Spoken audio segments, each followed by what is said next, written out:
Tara Jarvis with the Malanka Dancers and the Association is here to speak on the Lloydminster Ukrainian Cultural Association hosting Malanka in May on the 7th. Thank you so much for taking the time to speak with us. Oh, thank you for having me.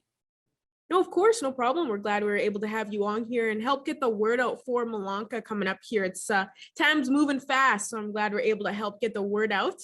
Now, what can residents expect with this event for this year?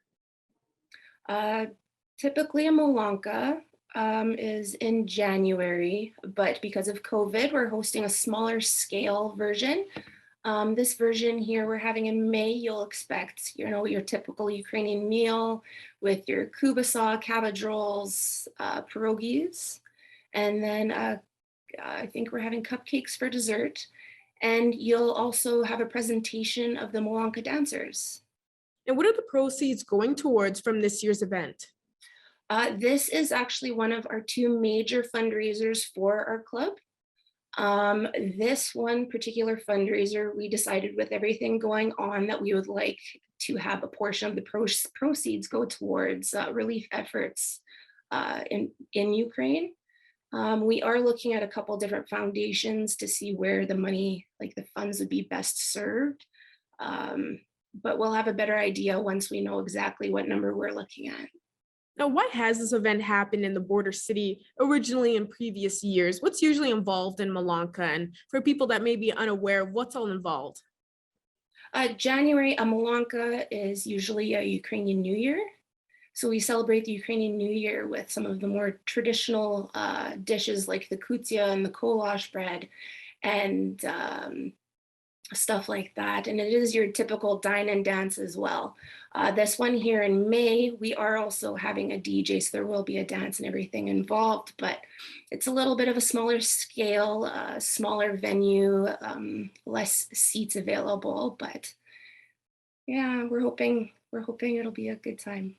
And in those previous years, I'm assuming that residents here in the border city were showing some strong support for Malanka. Absolutely. It's usually a sold out event. Absolutely. How would you say it felt to have this event still for this year, even though it had to be held in May instead of January, and why you believe it's so important to still have it to celebrate this in the border city? For me personally, the Ukrainian culture is alive and well in my family.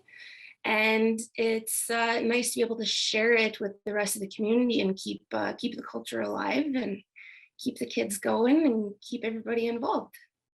And lastly, I just want to ask, we can get the main point out there for everybody watching. Where will this event be held and where can people find more information about this online just so they can check it out? You can find the information on our Facebook page under the Lloydminster Ukrainian Cultural Association. And it is being held at the Rolling Green Fairways on May 7th. I would like to add that for this specific event, we are still looking for some sponsors.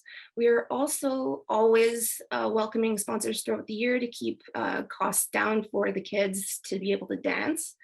And we do still have some tickets available for Malanka in May, but they are selling fast. So get your calls in and get those tickets. Amazing. Well, I'm really glad that we were able to help get the word out and more people will go online and help get those tickets, help put some proceeds towards all the good things that the association and the dancers are trying to do this for. And I'm really happy to know that Malanka was still able to happen for this year. So thank you so much for joining us today, Tara. For sure. Thank you.